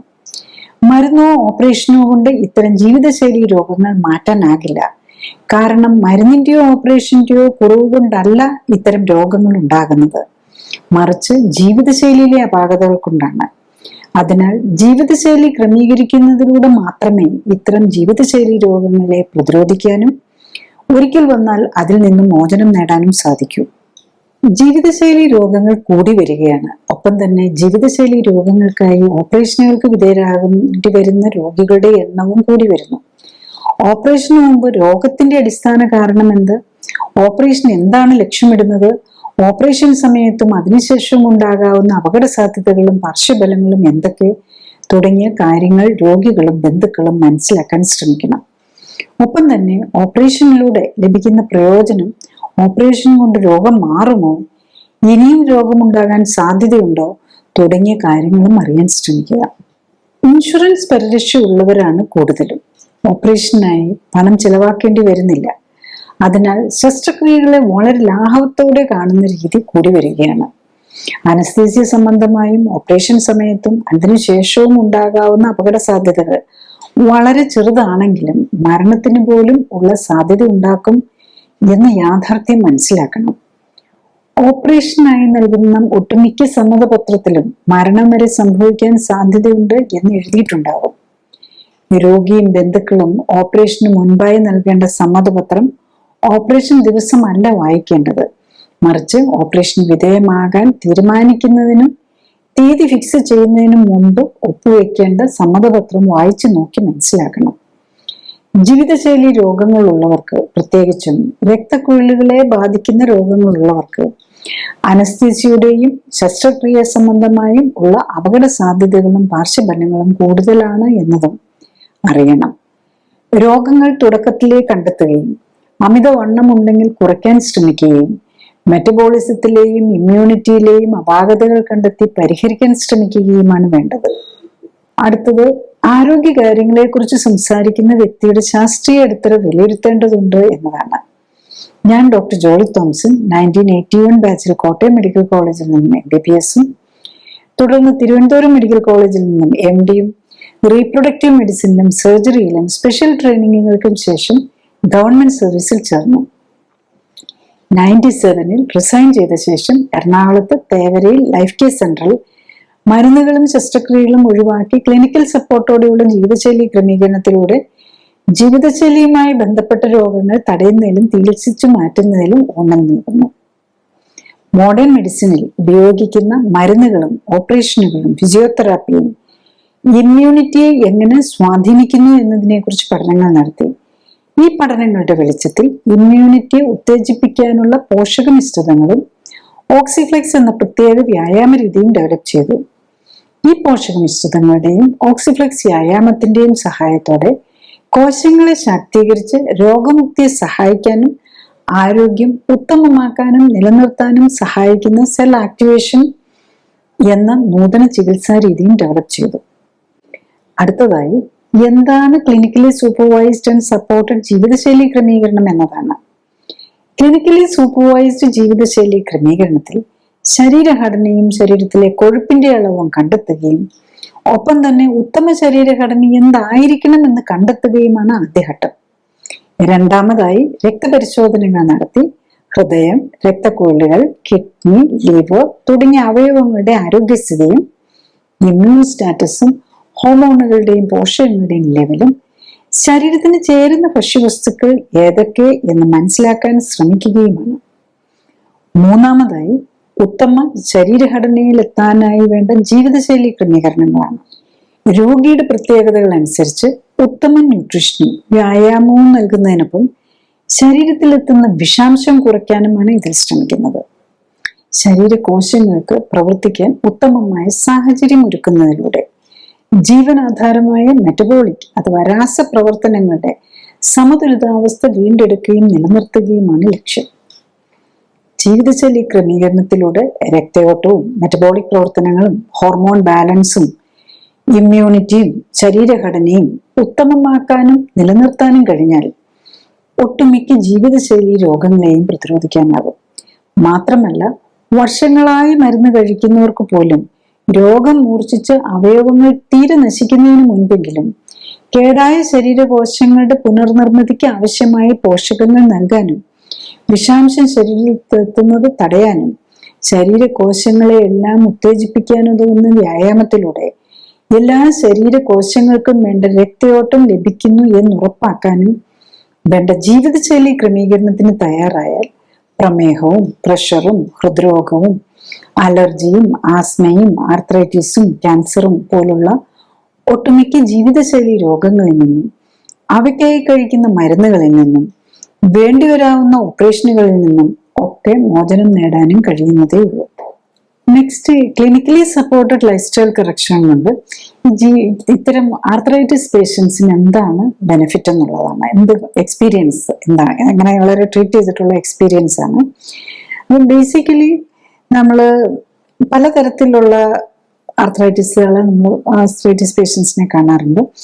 അതൊരു നമ്മളുടെ സാധാരണ കാണുന്ന വളരെ കോമൺ ആയിട്ടുള്ള റുമറ്റോയ്ഡ് ആർത്രൈറ്റിസ് എന്ന് പറഞ്ഞാൽ അല്ലെങ്കിൽ ആമവാദം ഉള്ള ഒരു ആളുടെ കാര്യം പറയാം. ഇദ്ദേഹത്തിന് 46 വയസ്സേ ഉള്ളൂ, 170 സെന്റിമീറ്റർ പൊക്കം, 66 കിലോ ആണ്. അപ്പോൾ ഓവർ വെയിറ്റ് അല്ല, ഒരു എണ്ണമാണ്. അദ്ദേഹത്തിന് 8 വർഷമായി റുമറ്റോയ്ഡ് ആർത്രൈറ്റിസ് തുടങ്ങിയിട്ട്. അതിൽ CCP, അതായത് സീറോളജിക്കൽ ടെസ്റ്റില് CCP മാറേ ഫാക്ടറും ഒക്കെ വെരി ഹൈ ആണ്, 500-ന് മുകളിലാണ്. അപ്പൊ അത്ര കൂടുതലുണ്ടായിരുന്നു. അപ്പം ശരിക്കും നമ്മൾ ഈ ആമവാദം എന്ന് പറയുന്ന ആ ഗ്രൂപ്പിൽ തന്നെ വരുന്ന ഇതാണ്. അതുകൂടാതെ അദ്ദേഹത്തിന്റെ STP ലിവർ ഫംഗ്ഷനിൽ നാഷ്, നോൺ ആൽക്കഹോളിക് ഹെപ്പറ്റൈറ്റിസും കൂടെ ഉണ്ട്. ഓവർവെയിറ്റ് അല്ലാത്ത ഒരാൾക്ക് ഹെപ്പറ്റൈറ്റിസ്, പ്രത്യേകിച്ച് ലിവറിൽ ഫാറ്റ് കെട്ടുന്നത് പോലെ കാണുന്നുണ്ട്. അത് കൂടാതെ എൻസൈംസ് SGPT 940 ആണ് നമ്മൾ നോക്കുന്നത്. SGPT ആണെങ്കിൽ SGOT ആണ് 577 ഉണ്ട്. അപ്പൊ അത്ര കൂടുതലാണ്. അപ്പം അതുപോലെ വൈറ്റമിൻ ഡി കുറെ ന്യൂട്രീഷണൽ ഇംബാലൻസ് കാണുന്നുണ്ട്. ESR കൂടുതലാണ്, HSCRP CRP ഒക്കെ വെരി ഹൈ ആണ്. അതുപോലെ തന്നെ TPO, അതായത് ഒരു തൈറോയിഡിന് വേണ്ടിയിട്ട് നമ്മൾ നോക്കുന്ന ഒരു ഓട്ടോഇമ്യൂൺ ഇതാണ്, അതും ഒത്തിരി കൂടുതലുണ്ട്. അപ്പം അങ്ങനെ multiple autoimmune factors, autoimmune antibodies കാണിക്കുന്നുണ്ട് ഇദ്ദേഹത്തിന്. അപ്പൊ ഇത് വളരെ ഡിസേബിൾഡ് ആണ് ആള്. ശരിക്കും ഒന്നും ചെയ്യാൻ പറ്റാത്തതുപോലെ ഇവൻ ജോലി പോലും നിർത്തേണ്ടി വന്നു ഇത്തരം ബുദ്ധിമുട്ടുകൾ കാരണം. അദ്ദേഹം കുറെ പലതരത്തിൽ അദ്ദേഹം ഔട്ട്സൈഡ് യൂറോപ്പിലും ഒക്കെ വർക്ക് ചെയ്തോ, യൂറോപ്പിലും ആയിരുന്നു ബേസിക്കലി വർക്ക് ചെയ്തുകൊണ്ടിരുന്നത്. അപ്പം അവിടെ നിന്നുള്ള ട്രീറ്റ്മെന്റ് ആയിരുന്നു നേരത്തെ എടുത്തോണ്ടിരുന്നത്. അവിടെ നിന്ന് മെതോട്രെക്സേറ്റ്, ഹൈഡ്രോക്സിക്വിനോൺ, പിന്നെ അതുപോലെ ഈ പ്രോട്ടീൻ കൈനേസ് വിഭാഗത്തിൽപ്പെട്ട മരുന്ന്, അങ്ങനെ പലതരം മരുന്നുകളെല്ലാം ട്രൈ ചെയ്ത് നോക്കിയിട്ടുള്ള ആളാണ്. അപ്പൊ ഇദ്ദേഹം ഇവിടെ നമ്മൾ ഈ ട്രീറ്റ്മെന്റ് തുടങ്ങുമ്പോൾ നമ്മൾ ഇത്തരം സിംറ്റമാറ്റിക് ഉള്ളവർക്ക് ലൈറ്റ് ആയിട്ടുള്ള ഈ ഡെക്സമെഥസോൺ പോലുള്ള ലൈറ്റ് ആയിട്ടുള്ള നമ്മൾ ആന്റി ഇൻഫ്ലമേറ്ററിയും പെയിൻ കില്ലേഴ്സും കൂടെ കൊടുക്കേണ്ടി വരും. പിന്നെ ഫുഡിലാണ് നമ്മൾ മെയിൻലി കോൺസെൻട്രേറ്റ് ചെയ്യുന്നത്. അപ്പം നമ്മൾ ഈ ഫുഡ് വരുമ്പോഴാണെങ്കിൽ ഇദ്ദേഹത്തിന്റെ നമ്മൾ പലതരം ഫുഡിനോട്, കുറെ അധികം ഫുഡിനോട് അലർജിയാണ് നമ്മൾ യൂഷ്വലി ഉപയോഗിക്കുന്നത്. എല്ലാ പാലുൽപ്പന്നങ്ങളോടും, കേർഡ്, ചീസ്, മിൽക്ക്, അതുപോലെ ഗ്രൗണ്ട് നട്ട് ഒക്കെ നമ്മൾ സാധാരണ ഉപയോഗിക്കുന്നതാണ്. ലെമൺ, പിന്നെ റൈസിനോട് പോലും, ലൈസ്, വീറ്റ് ഒക്കെ അലർജി ഉണ്ട്. ഗ്ലിയാഡിൻ, ഈ ഗ്ലൂട്ടൻ അലർജി ഉണ്ട്. അപ്പൊ ഇതൊക്കെ ഓരോരുത്തരുടെയും സ്പെസിഫിക് ആണ്. അതുകൊണ്ട് ഞാൻ അതിന്റെ ഡീറ്റെയിലേക്ക് പോകുന്നില്ല. മൾട്ടിപ്പിൾസ് നമ്മൾ സ്ഥിരം ഉപയോഗിക്കുന്ന സാധനങ്ങൾ അത് നമ്മുടെ ഇദ്ദേഹത്തിന്റെ ബോഡി റിയാക്ട് ചെയ്യുന്നുണ്ട്. അതാണ് നമുക്ക് മനസ്സിലാക്കാൻ പറ്റുന്നത്. അപ്പം അത് ഇപ്പൊ നമ്മൾ ഈ സ്റ്റാർട്ട് ചെയ്തിട്ട് ഇതിന് വീക്ക് തന്നെ അദ്ദേഹത്തിന്റെ അദ്ദേഹം തന്നെ മറ്റുള്ള മരുന്നുകൾ നേരത്തെ കഴിച്ചുകൊണ്ടിരുന്ന മെതോട്രെക്സേറ്റ് ഒക്കെ അദ്ദേഹം തന്നെ നിർത്തിയിരുന്നു. കാരണം അതൊന്നും കഴിച്ചിട്ടൊരു ഇഫക്റ്റും ഇല്ല എന്നുള്ളത് വെച്ചിട്ട് ആ മരുന്നുകളും കൂടെ നിർത്തിവെച്ചിട്ടാണ് ഇവിടെ വരുന്നത്. പക്ഷെ നമ്മൾ മെഡിസിൻസ് നമ്മൾ ഈ ഫുഡും ലൈഫ് സ്റ്റൈലും കറക്റ്റ് ചെയ്ത് ഒരാഴ്ചയായപ്പോ തന്നെ, 1 വീക്കിൽ തന്നെ അദ്ദേഹത്തിന്റെ സിംറ്റംസിനൊക്കെ വളരെ ആശ്വാസം വന്നു എന്നുള്ളതാണ്. 8th ഡേയിൽ വരുമ്പോ തന്നെ നല്ല കുറവ്, കംപ്ലീറ്റ് മാറിയെന്നല്ല, കുറവുണ്ട്. പിന്നെ 15th ഡേ വന്നപ്പോഴേക്കും എല്ലാം ചെറിയ നിലയിലേ ഉള്ളൂ ഈ സ്റ്റിഫ്നെസ്സും ജോയിൻസും. 1 മന്ത് ആയപ്പോഴേക്കും ഓൾമോസ്റ്റ് എല്ലാ കാര്യങ്ങളും കുറഞ്ഞു. ആകെ ഒരു വലത് കാലിന്റെ മുട്ടിന് മാത്രം, കാരണം എല്ലാ ജോയിന്റുകൾക്കും ഉണ്ടായിരുന്ന മാത്രം കുറച്ചൊരു സ്വെല്ലിങ് ഉണ്ടായിരുന്നു. അപ്പം അത്ര ഫാസ്റ്റായിട്ട് നമ്മൾ ഈ സിംറ്റമാറ്റിക് റിലീഫ് വരുന്നു എന്നുള്ളത്. അതനുസരിച്ച് തന്നെ ഈ ഓട്ടോ ഇമ്മ്യൂൺ ആന്റിബോഡീസിന്റെ കാര്യത്തിലാണെങ്കിലും ഫാക്ടറൊക്കെ കുറഞ്ഞു വരുന്നുണ്ടായിരുന്നു. എല്ലാത്തിലും കുറവ് വന്നു.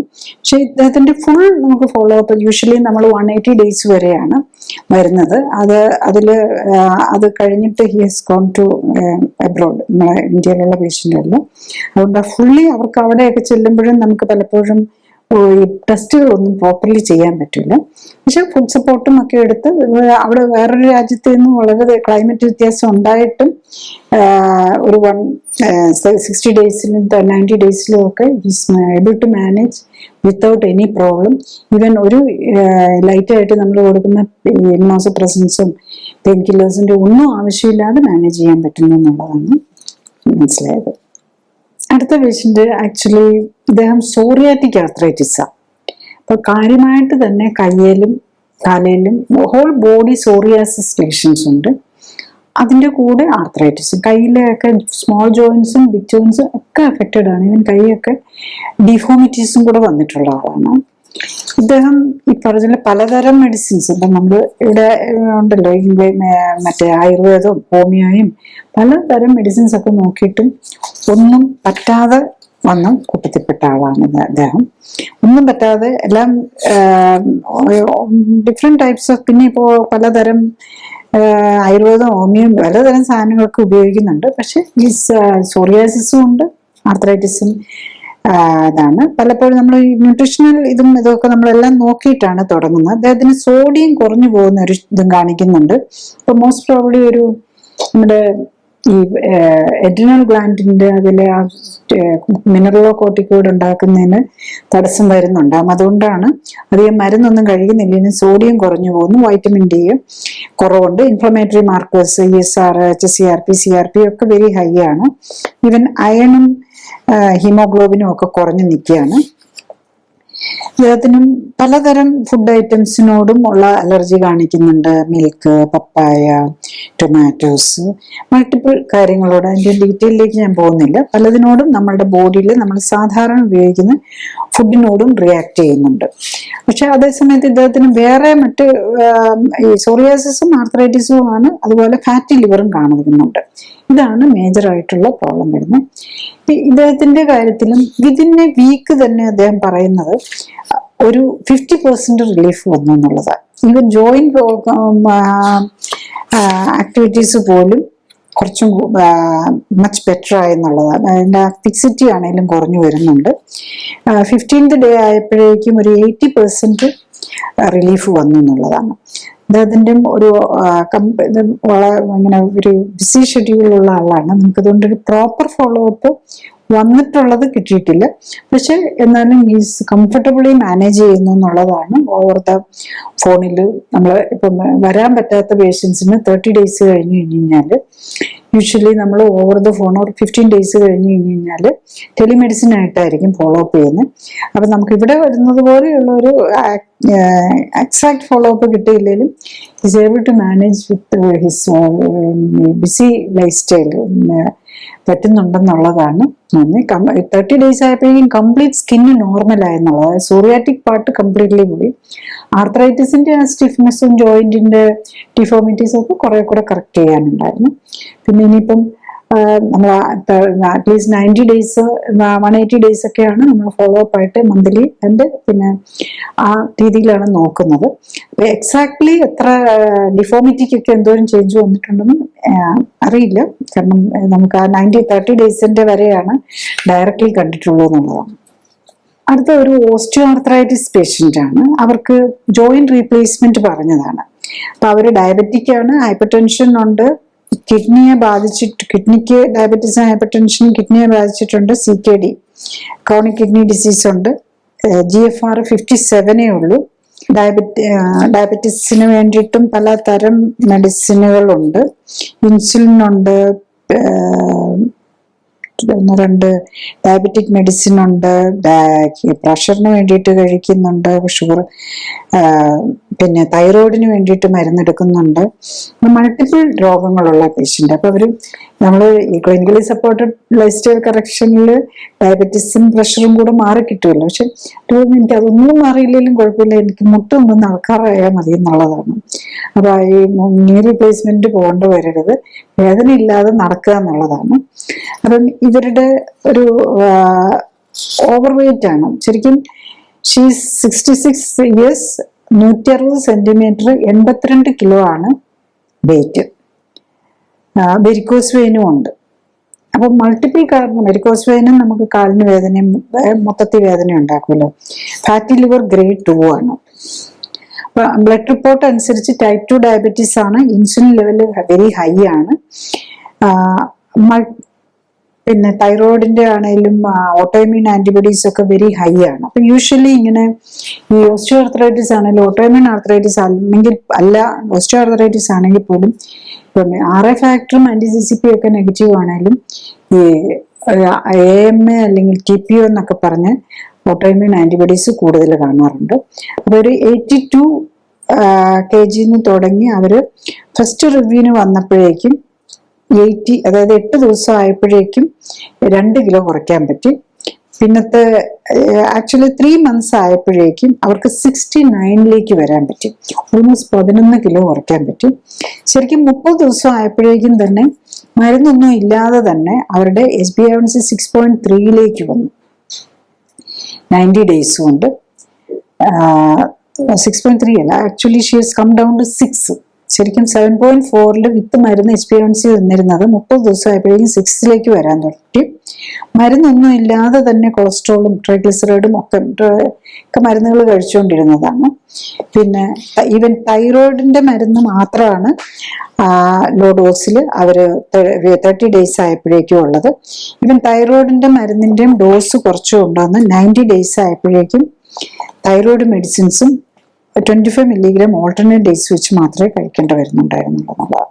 അപ്പൊ അതാണ് even thyroid and autoimmune antibodies പോലും കുറഞ്ഞ് 90 days ആയപ്പോഴേക്കും അവരുടെ AMA 216 നിന്നിരുന്നത്, ഓട്ടോഇമ്യൂൺ ആന്റിബോഡി 526 നിന്നിരുന്നത് ആക്ച്വലി കുറഞ്ഞ് 21ലേക്ക് വന്നു. അതുപോലെ ഈ GFR കിഡ്നി ഫങ്ഷൻ 57 എന്നുള്ളത് 72ലേക്ക് കൂടിയെന്നുള്ളതാണ്. അപ്പൊ എല്ലാ പാരാമീറ്റേഴ്സും നമ്മൾ ഒതുക്കെ കൂടിക്കൊണ്ടുവരുന്നു. HbA1c ആണ് 5.90 days വന്നപ്പോഴേ HbA1c 5.4 ആണ്. So almost all parameters correct ചെയ്തു എന്നുള്ളതാണ്. ബേസിക്കലി നമ്മൾ ഈ ഓട്ടോഇമ്യൂൺ ആർത്രൈറ്റിസും സൊറിയാറ്റിക് ആർത്രൈറ്റിസും ഓസ്റ്റിയോ ആർത്രൈറ്റിസും ഒക്കെ നമ്മൾ ഈ ജോയിന്റ് റീപ്ലേസ്മെന്റും മെഡിസിൻസും ഒക്കെ ഒഴിവാക്കി നമ്മളുടെ ഓൾമോസ്റ്റ് എല്ലാ പാരാമീറ്റേഴ്സും മാത്രമല്ല അതിൻ്റെ കൂടെയുള്ള എന്ത് ലൈഫ് സ്റ്റൈൽ ഡിസീസ്, ഫാറ്റി ലിവറോ ഹൈപ്പർ ടെൻഷനോ ഡയബറ്റീസോ ഒക്കെ നമുക്ക് എല്ലാം പാരലായിട്ടാണ് നമ്മൾ ഈ ക്ലിനിക്കലി സപ്പോർട്ടഡ് ലൈഫ് സ്റ്റൈൽ കറക്ഷനിൽ കിട്ടുന്നത്. അപ്പോൾ അതെന്തുകൊണ്ടാണെന്ന് ചോദിച്ചു കഴിഞ്ഞാൽ നമ്മൾ ബോഡിയെയും കറക്റ്റ് ചെയ്ത് ഇമ്മ്യൂൺ സിസ്റ്റത്തെ കറക്റ്റ് ചെയ്ത് നമ്മുടെ ഹോർമോൺ സിസ്റ്റത്തെയും ഇമ്മ്യൂൺ സിസ്റ്റത്തെയും എല്ലാമാണ് കറക്റ്റ് ചെയ്യുന്നത്. അതുകൊണ്ടാണ് എല്ലാ സിസ്റ്റത്തിനും ഏതൊക്കെ രോഗമുണ്ടോ അതിനെല്ലാം പാരലായിട്ടുള്ള ബെനിഫിറ്റ് കിട്ടുന്നതാണ്. അപ്പം ഇപ്പൊ എല്ലാ രോഗത്തിനും മാറിക്കിട്ടും. അപ്പൊ എന്നാൽ ഇതിന്റെ എന്താണ് ഇതിന്റെ ഒരു പ്രോബ്ലം? ഇപ്പൊ ഇങ്ങനെയുള്ള ഒരു treatment clinically supported life style correction എല്ലാം മാറി കിട്ടുന്നു എന്ന് പറഞ്ഞാലും എന്താണ് ഇതിന്റെ ഒരു പ്രോബ്ലം എന്ന് ചോദിച്ചു കഴിഞ്ഞാൽ, ഒന്ന് പേഷ്യന്റ് വില്ലിങ് ആയിരിക്കണം. ഒന്ന് നമ്മൾ ആ ജീവിതശൈലിയാണല്ലോ ചേഞ്ച് ചെയ്യേണ്ടത്. ഇപ്പോൾ ഓവർ വെയിറ്റ് ഉള്ളവരാണെങ്കിൽ നമ്മൾ കാർബോഹൈഡ്രേറ്റും ഫാറ്റും ലോ കാലറി ഡയറ്റിലേക്ക് വരണം. പിന്നെ നമ്മുടെ അലർജിക്ക് നമ്മുടെ ബോഡിക്ക് പറ്റാത്ത ഫുഡുള്ളത് കുറയ്ക്കണം. പിന്നെ നമ്മൾ എക്സസൈസ് ചെയ്യാനായിട്ടും പ്രത്യേകിച്ച് ഓവർ വെയിറ്റ് ഉള്ളവരാണെങ്കിൽ കൂടുതൽ ടൈം സ്പെൻഡ് ചെയ്യേണ്ടി വരും. ഇൻ ഇഫക്റ്റ് ഒരു 3 months നമ്മൾ ഒരു 2 hours നമ്മുടെ ഒരു 1 to 2 hours നമ്മുടെ ബോഡിക്ക് കെയർ കൊടുക്കാനായിട്ട് മാറ്റി വെക്കാൻ പറ്റണം. പിന്നെ ഫുഡും അങ്ങനത്തെ കാര്യങ്ങളിൽ നമ്മൾ ചേഞ്ച് വരുത്താനും വില്ലിങ്ങായിരിക്കണം. അപ്പൊ അത് നമ്മുടെ ബോഡി കോമ്പോസിഷൻ കറക്റ്റ് ചെയ്യുന്നോടം വരെ, ഓവർ വെയിറ്റ് ഒക്കെ ഇല്ലാത്തവർക്ക് മിക്കവാറും 3 to 6 months കൊണ്ട് കോമ്പോസിഷൻ ഒക്കെ കറക്റ്റ് ചെയ്യാം. പിന്നെ ചിലപ്പോൾ റിപ്പയർ ആക്ടിവിറ്റീസ് കുറച്ചും കൂടി നീണ്ടുപോകാനുള്ള സാധ്യതയുണ്ട്.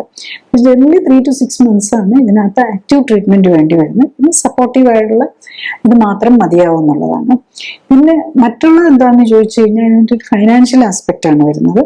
ഇത് clinically supported life style correction ആണ്. അപ്പം ലൈഫ് സ്റ്റൈൽ കറക്ഷൻ ആണെന്ന് പറഞ്ഞാൽ നമ്മൾ ഈ ടെസ്റ്റുകൾ, പ്രത്യേകിച്ച് ഓട്ടോഇമ്യൂൺ ഡിസീസും ഒക്കെ വരുമ്പം ഇത് നമ്മുടെ രോഗത്തിന്റെ കാരണം എന്താണെന്നും മറ്റ് അതിന്റെ ലൈഫ് സ്റ്റൈൽ മോഡുലേറ്റ് ചെയ്യണമെങ്കിൽ നമ്മൾ ബോഡിയെ കുറിച്ച് ഡീറ്റെയിൽ അറിഞ്ഞാൽ മാത്രമേ പറ്റുള്ളൂ. അപ്പൊ അതിന്റെ ടെസ്റ്റുകൾ തന്നെ കുറച്ച് കോസ്റ്റ് വരുന്നുണ്ട്.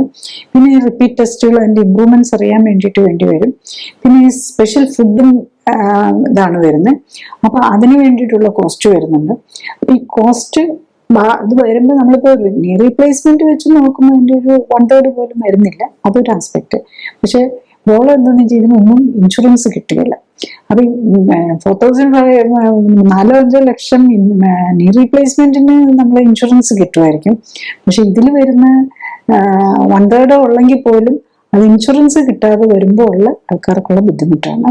അപ്പൊ കോസ്റ്റ് ഒരു ഫാക്ടർ. അതിൽ പ്രത്യേകിച്ചും മറ്റേ ഫൈനാൻഷ്യലി ഇതായിട്ടുള്ളവർക്കാകുമ്പം ഒന്ന് ഈ ഇൻഷുറൻസ് കിട്ടാത്തതിന്റെ ഒരു പ്രോബ്ലം വരും.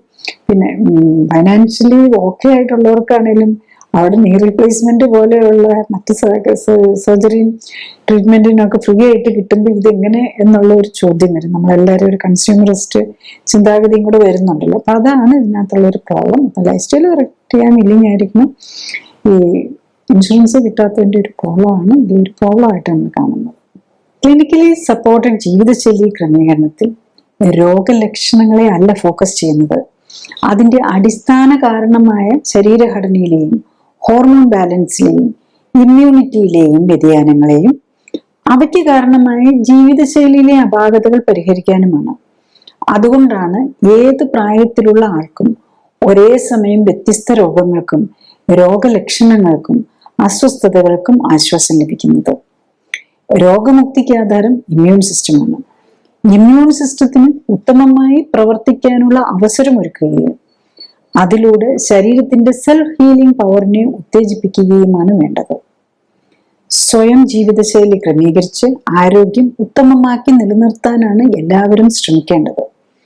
അതിന് കഴിയാതെ വരികയോ ഹൃദ്രോഗവും ക്യാൻസറും പോലുള്ള മാരക രോഗങ്ങൾ സംശയിക്കപ്പെടുമ്പോഴും ഒന്നിൽ കൂടുതൽ രോഗങ്ങളുള്ളവർക്കും മരുന്നുകൾ ദീർഘകാലം ഉപയോഗിക്കേണ്ടി വരുന്നവർക്കും മരുന്നുകൾ കൊണ്ടും അസ്വസ്ഥതകൾ മാറ്റാൻ കഴിയാതെ വരുമ്പോഴും ഓപ്പറേഷൻ ആവശ്യമായി വരുന്നവർക്കും ആണ് ക്ലിനിക്കൽ സപ്പോർട്ടോടെയും സൂപ്പർവിഷനോടെയും ഉള്ള ജീവിതശൈലി ക്രമീകരണം ആവശ്യമായി വരുന്നത്.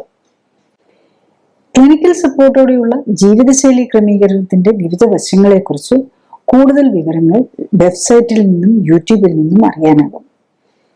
ഓരോ രോഗത്തിന്റെയും കാരണം, രോഗലക്ഷണങ്ങൾ മനസ്സിലാക്കി രോഗം എങ്ങനെ തുടക്കത്തിലേ കണ്ടെത്താം, വേണ്ടിവരാവുന്ന പരിശോധനാ രീതികളുടെയും ചികിത്സാ രീതികളുടെയും ഗുണദോഷങ്ങൾ, പാർശ്വഫലങ്ങൾ, അപകട സാധ്യതകൾ തുടങ്ങിയവയ്ക്കൊപ്പം ജീവിതശൈലിയുമായി രോഗത്തിനുള്ള ബന്ധത്തെയും ജീവിതശൈലി ക്രമീകരണത്തിന്റെ പ്രാധാന്യത്തെയും ശാസ്ത്രീയ വശങ്ങളെയും ക്ലിനിക്കൽ സപ്പോർട്ടോടെയുള്ള ജീവിതശൈലി ക്രമീകരണത്തെയും കുറിച്ച് വിശദീകരിക്കുന്ന വീഡിയോകൾക്കായി പ്ലേലിസ്റ്റ് കാണുക.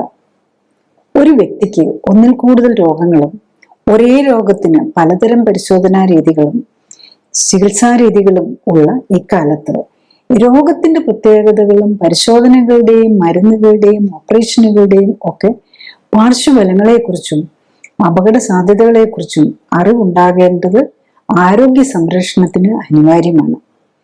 വ്യക്തമായ ശാസ്ത്രീയമായ അറിവുണ്ടായാൽ മാത്രമേ രോഗമുക്തിക്കുതകുന്ന ചികിത്സ തിരഞ്ഞെടുക്കാനും ആരോഗ്യത്തോടെയുള്ള ദീർഘായുസ് സാധ്യമാക്കാനും കഴിയൂ. Thank you.